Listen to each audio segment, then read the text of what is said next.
Bom, queridos, vamos lá. Nós vamos meditar hoje.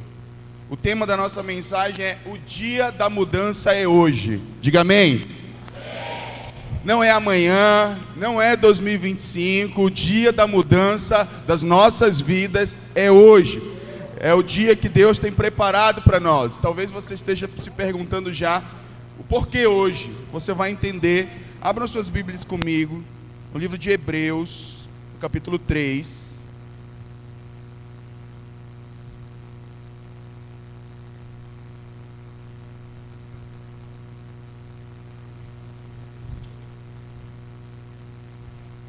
Hebreus, capítulo 3.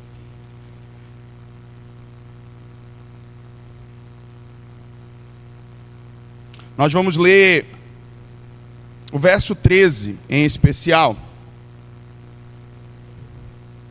Nós vamos fazer a leitura e depois nós vamos meditar junto sobre ele. Vamos fazer a leitura, fazer a oração e vamos meditar nesse texto. Diz assim o texto: ao contrário, encorajem-se uns aos outros todos os dias, durante o tempo que se chama hoje, de modo que nenhum de vocês seja endurecido pelo engano do pecado. Feche seus olhos e vamos orar. Querido Espírito Santo, nós te agradecemos, Jesus, pela sua presença, que é real desde o início do culto. Desde, Senhor, que nós entramos pela porta, passando pelos irmãos da recepção, pelos irmãos, Senhor, da segurança, do estacionamento. Cada área, Senhor, tem revelado e manifestado a Tua presença, os louvores. E agora, durante a Sua palavra, Senhor, nós lhe pedimos que o Senhor sonde os nossos corações. Que as barreiras que nós normalmente levantamos devido ao orgulho, devido, Senhor, à nossa necessidade de autopreservação, elas caiam agora em nome de Jesus. Que as nossas defesas sejam completamente estilhaçadas e que nós estejamos completamente quebrantados, entregues, com o coração dilatado na presença do Senhor. Em nome de Jesus.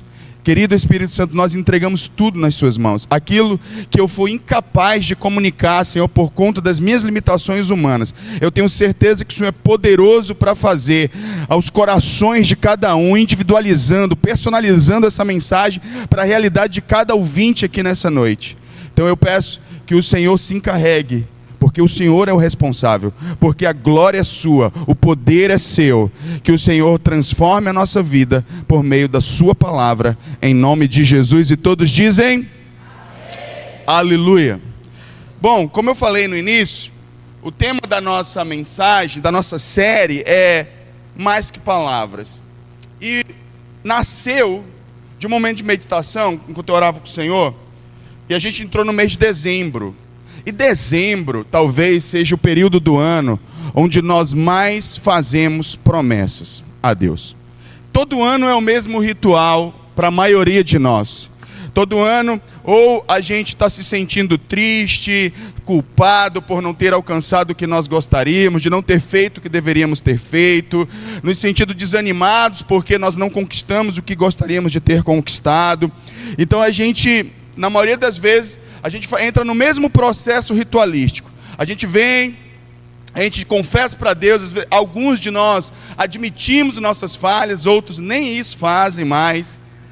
E aí a gente começa então a falar para Deus algumas coisas, dizer para Deus: Deus, 2025, o próximo ano vai ser diferente.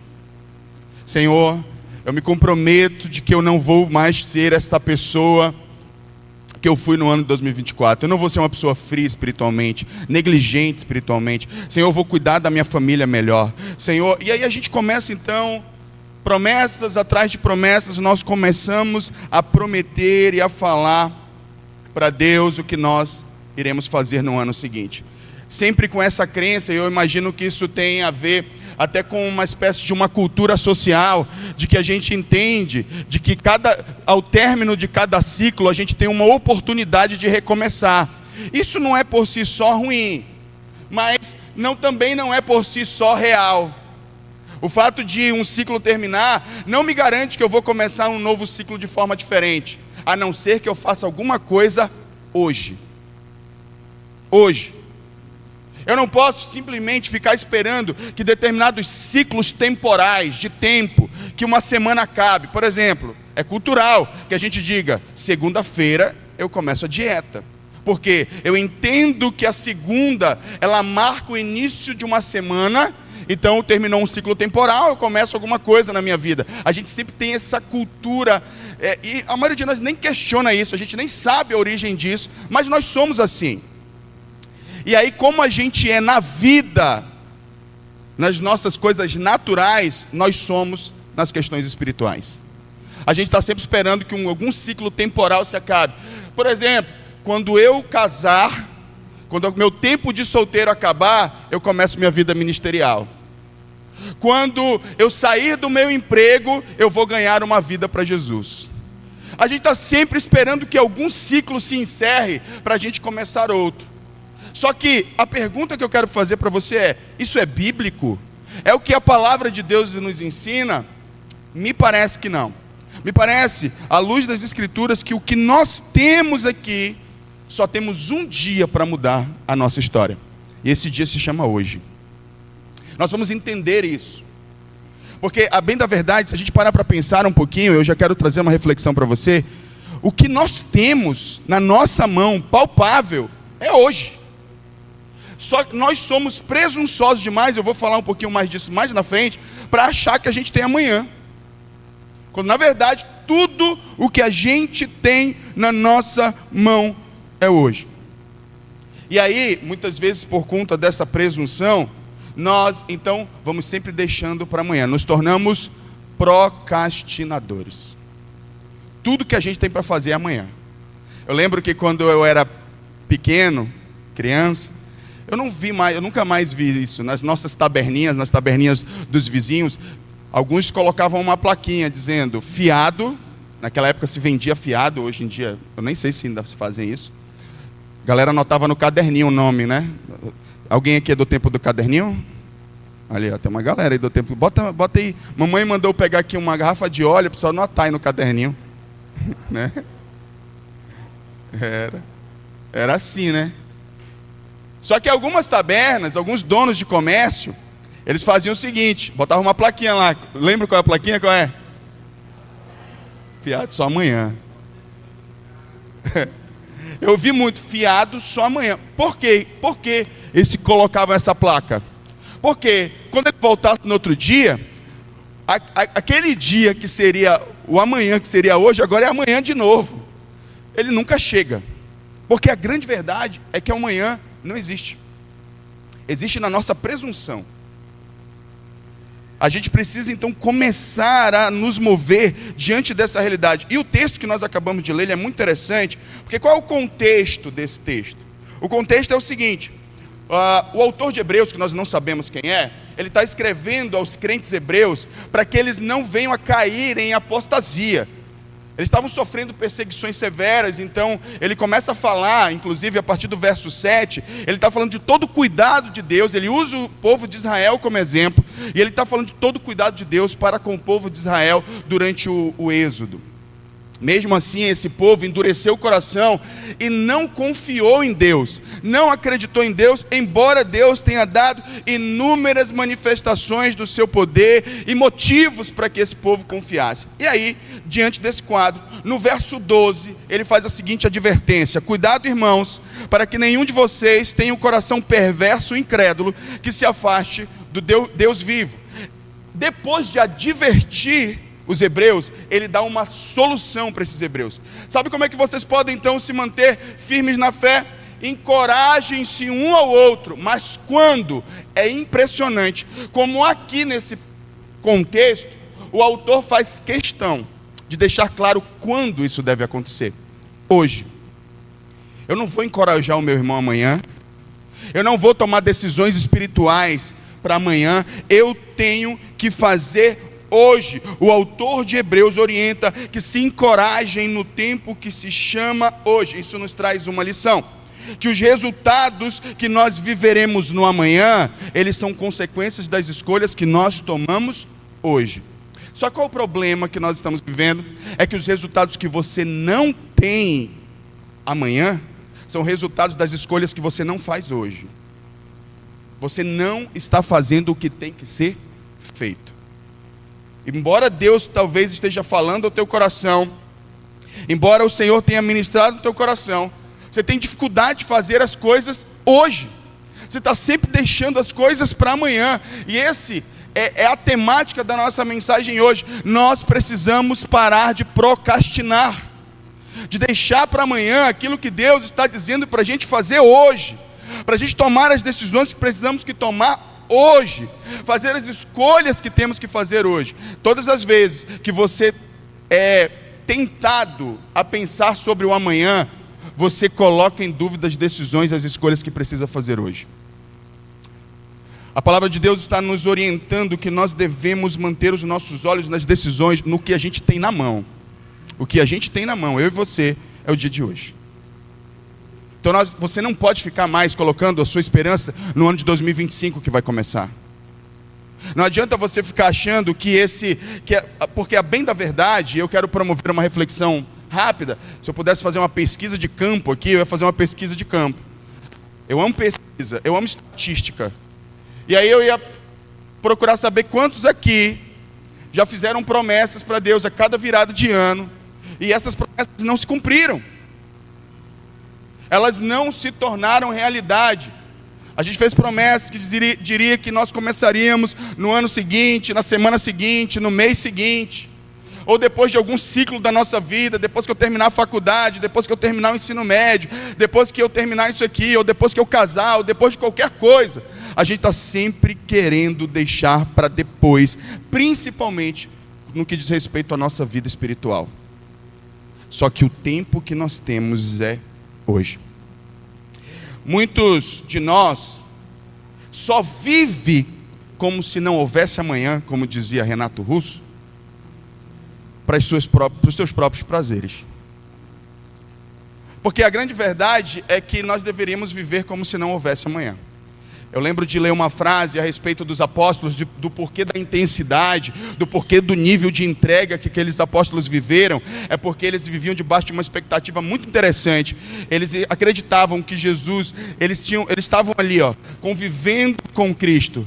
Cristo então ressuscita, morre na sexta, ressuscita no domingo, ele deixa uma promessa e eles estão vivendo debaixo da expectativa que Cristo voltará imediatamente. Eles não acreditam que tem tempo para gastar. A igreja primitiva não é uma igreja que acredita que tem tempo a gastar. A igreja desse tempo, desta era, nós acreditamos que nós temos tempo para gastar e que nós podemos gastar o nosso tempo de maneira aleatória, que nada nos acontecerá. Quero dizer que ainda que Cristo não venha, você ainda tem uma responsabilidade sobre o tempo que você tem que gerir, da sua própria vida. Porque se Jesus não vier, eu te garanto uma coisa, você vai, eu vou até Ele, nós iremos. De uma forma ou de outra nos encontraremos com Ele. Quer seja Ele vindo, quer seja a gente indo. Mas ninguém aqui vai viver eternamente nessa vida. Então a gente não pode viver de maneira presunçosa. E aqui eu quero começar a elencar alguns dos motivos pelos quais nos tornamos procrastinadores. O primeiro deles é exatamente isso que eu estou falando. Presunção. A ideia de achar de que você controla as coisas, que você tem poder, que nós temos poder sobre as coisas. Vamos ler Tiago, capítulo 4. Coloca na tela aí. Vou ler aqui no Data Show com vocês. Tiago, capítulo 4. Nós vamos ler a partir do verso 13. Vocês conseguem enxergar aí? Não, desliga uma luz dessa aí, então, aqui da frente, para ver se fica melhor. Preciso que todo mundo leia. Ouçam agora vocês que dizem hoje ou amanhã iremos para esta ou aquela cidade. Passaremos um ano ali, faremos negócios e ganharemos dinheiro. Verso 14. Vocês nem sabem o que acontecerá amanhã. Que é a sua vida? Vocês são como a neblina que aparece por um pouco de tempo e depois se dissipa. Verso 15. Em vez disso, deveriam dizer, se o Senhor quiser, viveremos e faremos isto ou aquilo. No verso 16. No entanto, vocês se orgulham das suas pretensões. Todo orgulho como esse é maligno. A presunção é algo terrível, sabe por quê? Principalmente para os procrastinadores. Porque os procrastinadores, eles pensam que a vida, ela é um contínuo reto. Só que, biblicamente, a vida não é um contínuo reto, em que eu posso confiar de que eu vou nascer e vou morrer aos 70 anos. Então eu tenho tempo para fazer o que quiser. A Bíblia me diz que cada dia é uma dádiva. Lamentações capítulo 3, no verso 22 diz que as misericórdias do Senhor são as causas de nós não sermos consumidos, porque elas se renovam a cada manhã. Então cada dia é graça. Só que você é presunçoso demais para achar que amanhã vai se renovar, porque na sua mente a sua vida é um contínuo direto. Que amanhã você vai ter um dia de vida, que você tem certeza que amanhã você vai viver novamente. Agora eu te pergunto, de onde você tirou essa certeza? Fundamentado no que você tem essa convicção? E se você não tiver o dia de amanhã, e tudo aquilo que você deixou de fazer, uma vez eu ouvi uma frase do pastor finado Miles Monroe, que dizia o seguinte, que o lugar onde mais tem tesouros escondidos, não é na Amazônia, nem em um outro lugar no mundo, é no cemitério. O cemitério tem um monte de plano não realizado, um monte de projetos nunca executados, de gente que estava sempre deixando as coisas para amanhã. É lá que estão os maiores tesouros da vida. E se nós não fizermos alguma coisa com a nossa vida hoje, e formos presunçosos de acharmos que nós teremos tempo para cumprir o nosso chamado, para cuidar da nossa família, que nós teremos tempo para cuidar dos nossos filhos, então eu preciso aqui, dentro da minha escala de prioridade, quando você é presunçoso, você inverte sua escala de prioridades. Então, Deus não é sua prioridade, família não é sua prioridade. Aí você começa muitas vezes colocando trabalho, uma série de coisas que Deus nunca estabeleceu como prioridade para a sua vida. Você o fez, porque fez baseado no quê? Eu tenho tempo.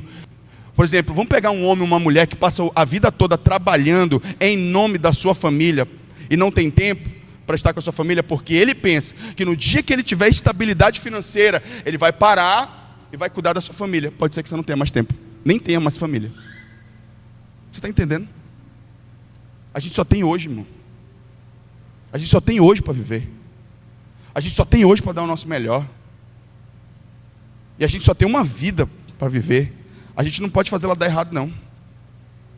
E aí, eu te pergunto, você se considera competente o suficiente para conduzir sua própria vida? Porque eu não me considero.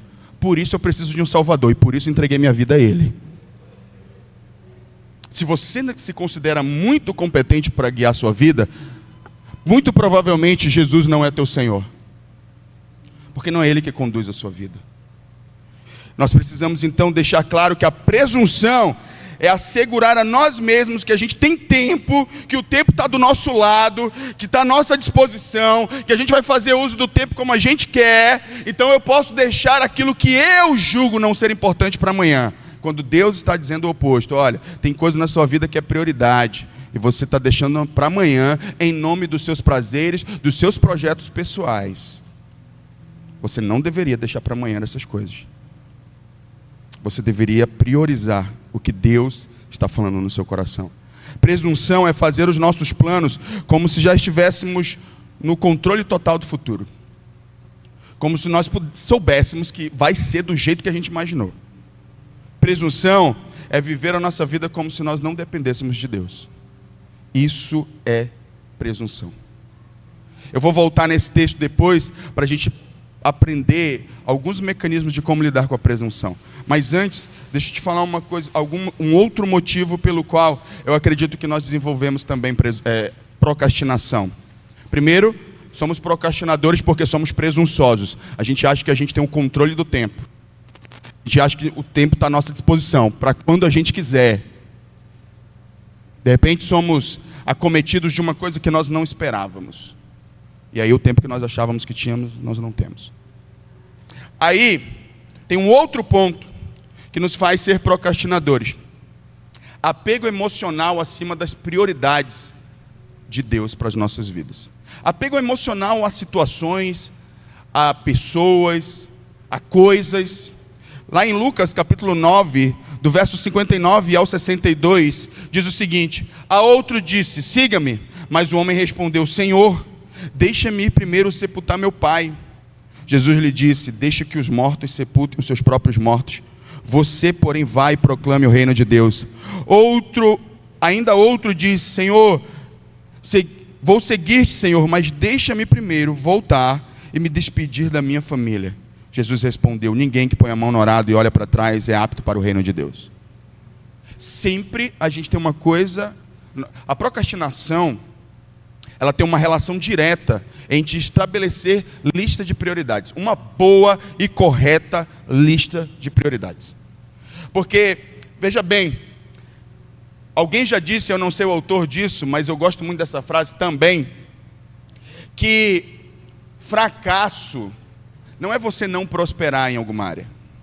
Fracasso é você prosperar na área que não é importante. Isso é fracasso. Você passar a vida toda trabalhando para ter sucesso numa coisa que no final das contas não importa para nada, do ponto de vista da eternidade. Porque depois você vai perceber que as coisas mais importantes da vida você não aproveitou, você não teve. Aquilo que tem peso de eternidade, aquilo que realmente você vai poder levar com você e de maneira eterna. Eu sempre que penso na eternidade eu fico muito espantado com a eternidade. A eternidade é algo que de fato me espanta, porque assim, é para sempre. Parou para pensar? Toda a nossa experiência é finita aqui. Toda a nossa experiência é finita. Mas o Senhor tem preparado para nós uma experiência infinita. E aí imagina, se tudo que eu vivi nessa vida só comunica com o que é finito, o que eu vou viver na eternidade? Nada. Porque eu não semeei nada na eternidade. Tudo que eu semeei tem relação com o que é finito. E acabou. Jesus voltou, toda a tua experiência acabou. É muito provável que se você fez isso, você também não vá para uma eternidade com Cristo. Vai ter que viver uma eternidade separada de Cristo. E o grande terror da eternidade é uma eternidade sem Ele. Nós precisamos aprender então a definir lista de prioridades. Esse grupo de pessoas aqui tinham outras prioridades. Tinha apegos emocionais que o impediam de fazer as escolhas difíceis até às vezes na vida. Como por exemplo, esse jovem aqui que diz, Senhor, deixa eu primeiro sepultar o meu pai. Obviamente que dentro da nossa cultura a gente acharia isso legítimo. Mas por algum motivo que nós não conhecemos, pelo menos eu não quanto, obviamente tem umas questões culturais, mas Jesus decide falar com esse jovem e disse, não, você não vai fazer isso. De repente, para outra pessoa, Jesus pudesse dar uma resposta diferente, mas para esse jovem específico, ele disse, precisa me seguir. Vem. Ele tinha que dar uma resposta imediata, mas ele quis deixar para amanhã, depois das minhas outras prioridades. O que você tem deixado? O que você tem, em nome do que? Acho que essa é a melhor pergunta. Em nome do que você tem deixado para amanhã, para atender ao chamado de Deus para a sua vida, o convite de ter uma relação com Ele, de cumprir o seu propósito nele, em nome do que? E olha, eu tenho certeza que você não tem um argumento melhor do que esse jovem aqui, que sepultar o pai. Eu acho que ninguém aqui tem um argumento tão bom quanto esse jovem, de dizer, Senhor, eu vou te seguir, mas deixa eu só sepultar meu pai, é tão legítimo, mas eu acho que ninguém aqui tem um argumento tão legítimo quanto ele. Mas Jesus disse não. Vem. E se isso te ofende, se ao ouvir isso te escandaliza na consciência, fere tua consciência, você ainda não entendeu o Evangelho. Jesus, Ele quer ser Senhor sobre a sua vida, acima de todas as coisas. Todas as coisas. Isso dói. Querido, e eu não estou dizendo que você vai ser um robô, que ao ouvir isso você não vai sentir nada. Vai doer, mas nem que seja chorando, obedeça. Nem que seja chorando aos prantos, clamando, vá lá e atenda o chamado de Jesus para a sua vida, mas faça o que tem que ser feito e obedeça. Quantos estão entendendo? Diga amém. Portanto, esse apego emocional a determinadas situações, o outro deixa porque ele queria primeiro se despedir da família dele. E é curioso porque assim, existe um nível de eu tenho que ter muito cuidado com essa colocação aqui, para que todo mundo entenda. Eu já fiz ela em outros momentos, mas vou fazer novamente. Família é projeto de Deus? Sim ou não? Mas família é Deus? Não. Então é importante que se entenda que família não está acima de Deus. Porque em nome da família se tem ferido princípios bíblicos. Em nome da família tem se colocado Deus e algumas coisas do Senhor, algumas orientações, palavras, direcionamentos do próprio Deus em segundo lugar. Mas porque a gente vem de uma cultura evangélica que está sempre nos dizendo assim: olha, querido, família é importante mas não acima do próprio Deus. Aqui era para estar numa relação com Jesus. Se para estar com Jesus, para caminhar com Ele, para cumprir o propósito dele, ele precisava deixar a família para se despedir num outro momento, ele teria que fazê-lo. Essa é a verdade do Evangelho. Porque Deus, Ele ama isso. Ele ama quem atende prontamente. Eu vou já falar para vocês sobre isso, porque há uma relação direta entre o procrastinador, ele não é obediente. Ele tem dificuldade de obedecer e principalmente obedecer prontamente. E Deus ama a prontidão em obedecer. Deus ama isso. Você vai perceber que os grandes homens da Bíblia, eles eram prontos a obedecer. Não era assim: ah, Jesus, eu vou fazer só um negocinho aqui e vou já lá. Não, se Deus dissesse assim, é assim, é assim. Eu estava assistindo um vídeo, hoje mesmo, acho que eu compartilhei até com o Valdeir, não foi, Valdeir? Não, acho que foi esse vídeo não, foi um outro. Foi um vídeo de um senhor dizendo o seguinte: como eu sinto falta dos pais de antigamente. Não aqueles pais dos anos 50, psicopata que nunca dizia que amava e nunca dava um abraço no filho. Não, aqueles pais que bastava para eles assim, dizer, quando tinha que dizer uma coisa para o filho queria uma explicação do porquê, o pai dizia só o seguinte: porque eu mandei. Acabou. Não preciso dar mais explicações. Isso me remeteu automaticamente ao senhorio de Cristo. Porque quando a gente atende e Jesus é Senhor sobre a nossa vida, Ele não precisa dar explicação para a gente. A gente só precisa acreditar que quem falou é digno de confiança. Então, se Ele falou, está falado, eu não tenho por que perguntar, eu só vou obedecer. Acabou-se. Mesmo que eu não entenda. Quando Pedro foi questionar: ah, Senhor, vou lavar teus pés. Não, Senhor, se eu não lavar teus pés, não tem parte comigo. O que eu faço agora tu não entende, vai entender depois. Tu não precisa entender tudo, só precisa obedecer. Então, lavei. Aí ele já é exagerado, né? Então lava o corpo todo logo. Você está entendendo? O Senhor está nos chamando porque o procrastinador, ele tem dificuldade em obediência, prontidão na obediência. Eu vou já dar alguns exemplos bíblicos para você, mas deixa eu te dar um terceiro motivo da procrastinação: preguiça. Preguiça. Só os preguiçosos digam amém. Olha, tem gente honesta aqui. Palmas para esses irmãos aí, gente, por favor.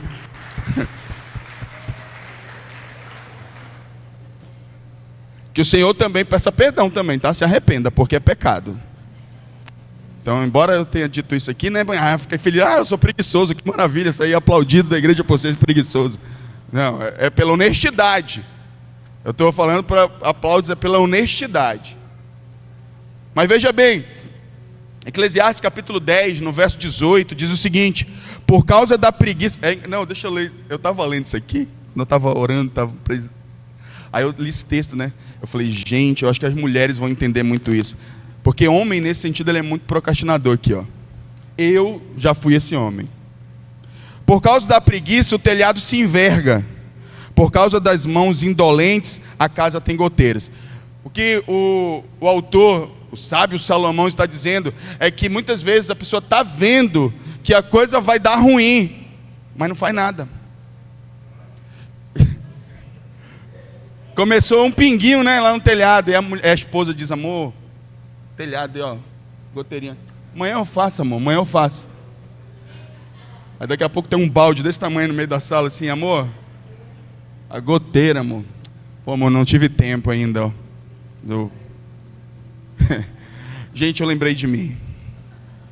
Confesso. Eu falei: Jesus, o Senhor está falando comigo aqui, Senhor. Porque tinha uma goteira em casa e demorei um tempão para ajeitar.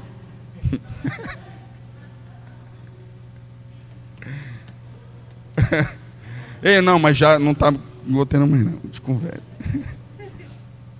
Então, veja bem, a preguiça, a necessidade de conforto, de preservação do eu, te leva a esse lugar de procrastinação. Amanhã eu faço. E aí, eu volto a dizer, porque, veja bem, a procrastinação, ela está sempre colocando em segundo plano aquilo que é prioridade. O procrastinador, ele está sempre errando na sua lista de prioridade. Esse mesmo cara, falar por mim, por exemplo, às vezes que eu disse para minha esposa que eu talvez não tinha tempo porque eu estava com preguiça, eu tinha tempo para assistir um jogo de futebol, cara. E aí porque a gente está priorizando o conforto. E aí, se eu fosse aqui entrar e trazer todos os textos sobre preguiça, porque isso tem desdobramentos, você precisa entender que isso tem desdobramentos. Esse preguiçoso que é procrastinador, ele também vive em escassez. Porque se tem uma coisa na Bíblia que tem uma relação direta, é preguiça e escassez. Falta de prosperidade está diretamente ligado com gente preguiçosa. Dentre outras coisas, obviamente, né? Tem gente que não é preguiçosa e também não prospera porque não é fiel, porque não crê em Deus, porque não é um dizimista, não oferta, não, enfim, tem outros motivos. Mas um dos motivos bíblicos, isso está largamente difundido em Provérbios, é preguiça. Que a miséria, ela vem de maneira repentina sobre o preguiçoso. A fome vem sobre o preguiçoso. Existe então, o que eu quero dizer com isso, o que eu quero que você entenda, é que quando você se torna um procrastinador, é questão de tempo para você também viver na miséria. Porque uma coisa vai chamar outra, um abismo chama outro abismo. Biblicamente falando, nós entendemos isso. Que as coisas têm desdobramentos, elas nunca param em si mesmas. Você precisa entender isso.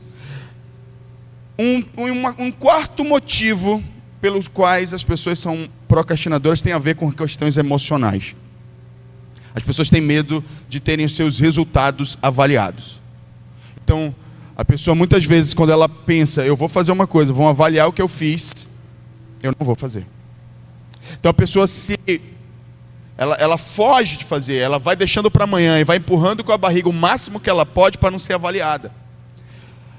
Só que aí eu quero dizer que quando você é um procrastinador, esse comportamento já há uma avaliação sobre a sua vida. Só que não por parte das pessoas, mas por parte de Deus para a sua vida. E o Senhor não se agrada disso. Faça o que tem que ser feito. Enfrente o que tiver que enfrentar.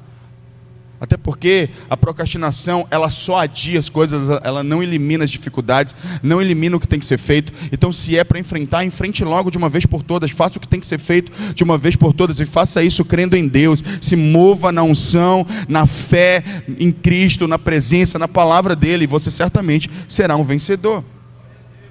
Amém? Por que eu tenho que deixar de ser procrastinador? Porque a mudança que você precisa está hoje. Está aqui hoje, na decisão que você vai tomar aqui hoje. Aí amanhã você vai ter que tomar de novo essa decisão. E depois de amanhã, pastor, você vai tomar de novo essa decisão. Porque você vai entender que um período de tempo, ele é simplesmente o acúmulo dos hojes que você decide na sua vida. Quando você olha alguém e diz assim, cara, aquele cara é um vencedor, aquela mulher é uma vencedora. Você tem que entender que para que ele ou ela chegasse naquele lugar, essa pessoa teve que fazer escolhas diárias. Porque o dia que a gente tem na nossa mão é hoje, para resolver. Deus ama aqueles que se dispõem a obedecer prontamente hoje. Você não pode se preocupar com amanhã. E se eu entregar minha vida para Jesus hoje e amanhã eu não conseguir? Entrega a tua vida para Jesus amanhã, de novo em oração. E cada vez que você acordar e abrir os seus olhos, faça isso. Jesus, hoje vai ser difícil. Hoje eu tenho uma série de guerras para enfrentar. Mas eu estou tomando a decisão hoje. Senhor, e se eu cair hoje, eu vou pedir perdão. E eu vou decidir de novo pelo Senhor hoje, quantas vezes forem necessárias. eu vou decidir pelo Senhor a cada dia da minha vida, ainda que eu tenha guerras infinitas no meu coração, no meu interior, eu vou decidir pelo Senhor todos os dias da minha vida, eu vou decidir pela sua vontade todos os dias da minha vida, eu vou decidir pelo seu chamado todos os dias da minha vida.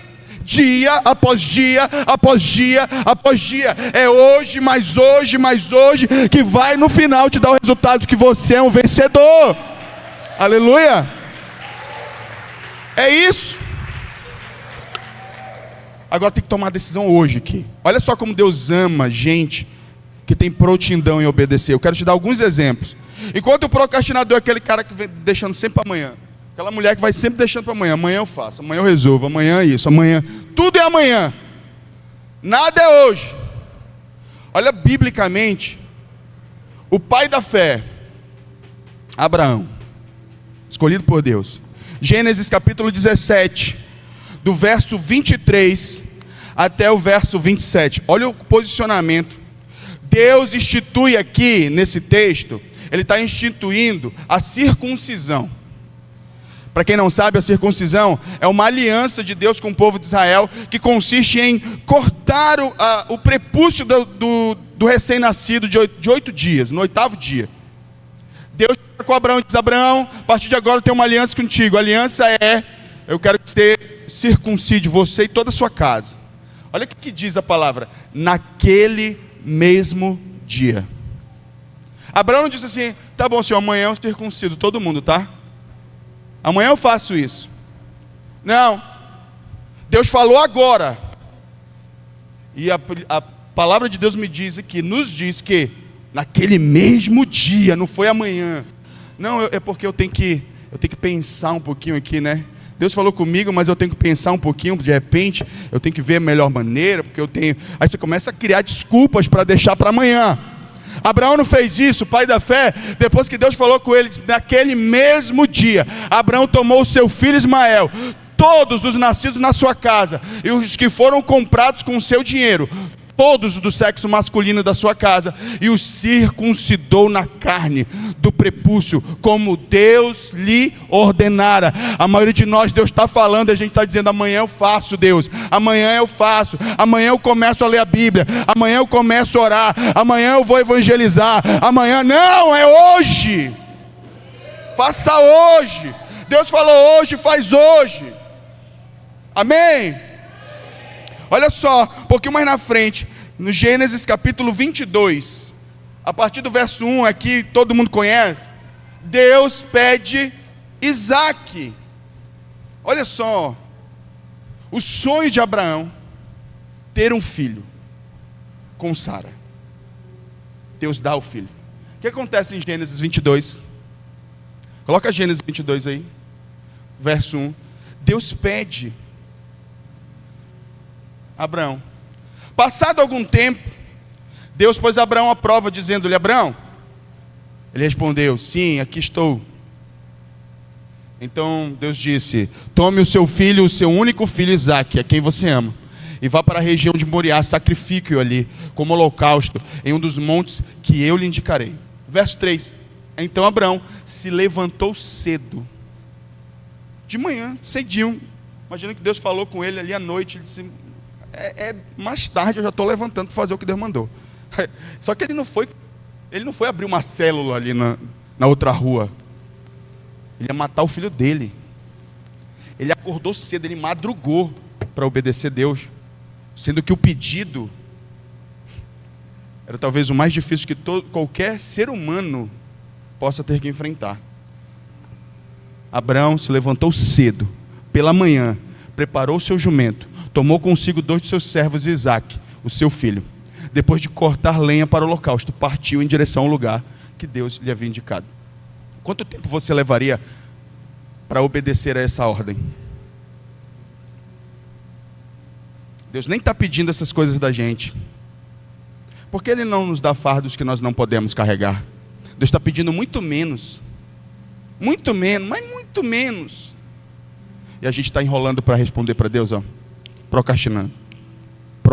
Deus está pedindo muito menos. Deus está pedindo para você ganhar uma alma e você está enrolando. Deus está pedindo para você abrir uma célula e você está enrolando.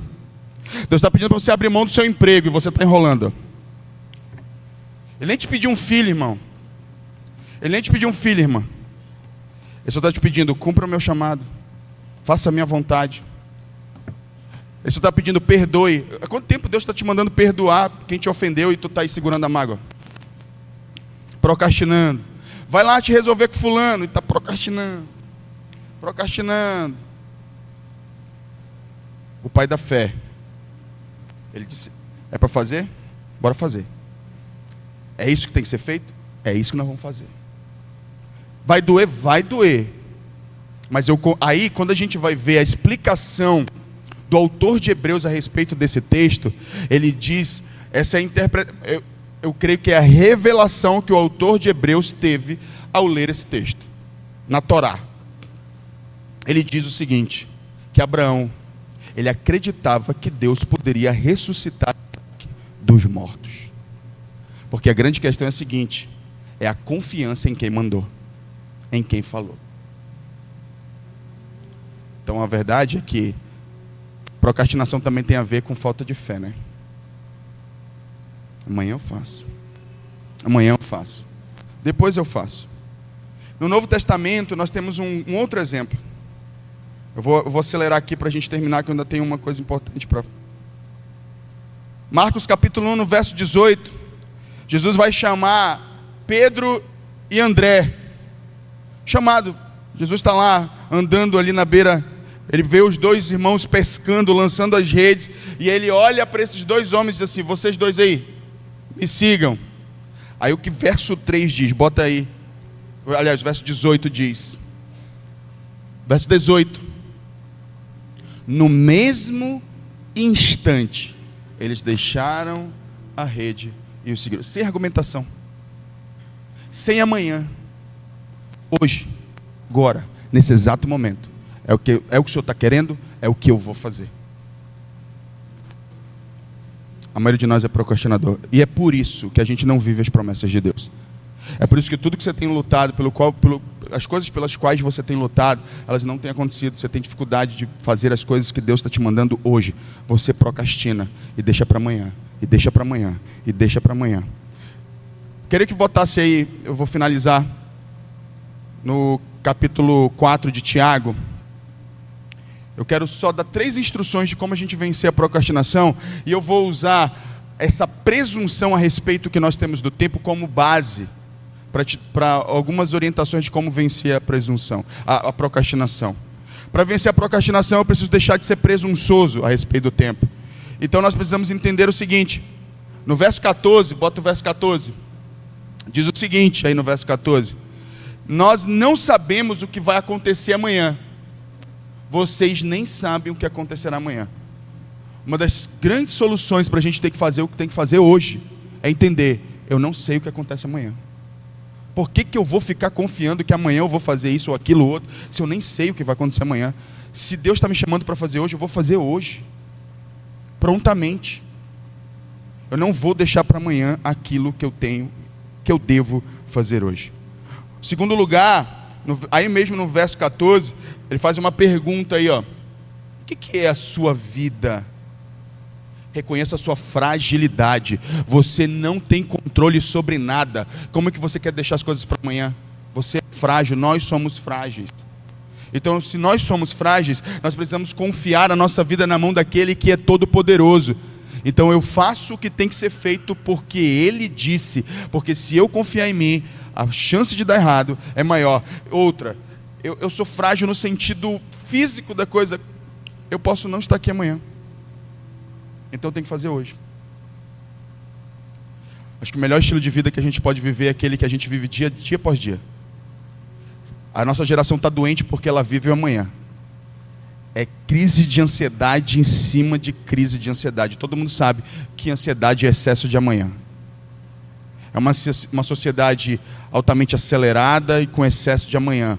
Não vive o hoje. Deus está nos chamando, vamos viver o hoje. Vamos fazer de cada dia uma dádiva, porque Ele é. Por isso se chama presente. Vamos fazer disso uma grande oportunidade. Em último lugar, no verso 15, coloca o verso 15. Ele diz, em vez disso, deveriam dizer, se o Senhor quiser. Vamos colocar Deus, vamos ter a consciência, vamos nos tornar dependentes de Deus. Se nós assumirmos essas três posturas, além de admitirmos tudo que foi dito aqui, talvez eu sou procrastinador porque eu tenho preguiça, porque eu tenho um apego emocional a situações de conforto, a pessoas, a coisas, a bens. Eu sou procrastinador porque também isso aqui é comum a todos. Por isso que eu fiz questão de colocar a solução em cima desse ponto, porque isso aqui é comum a todos que são procrastinadores. Todo procrastinador acha que tem tempo. Ele acha que tem tempo, ele acha que ele é dono do tempo. Mas não é. Deus é. Então nós precisamos tomar uma decisão hoje. Eu quero convidar você a ficar de pé.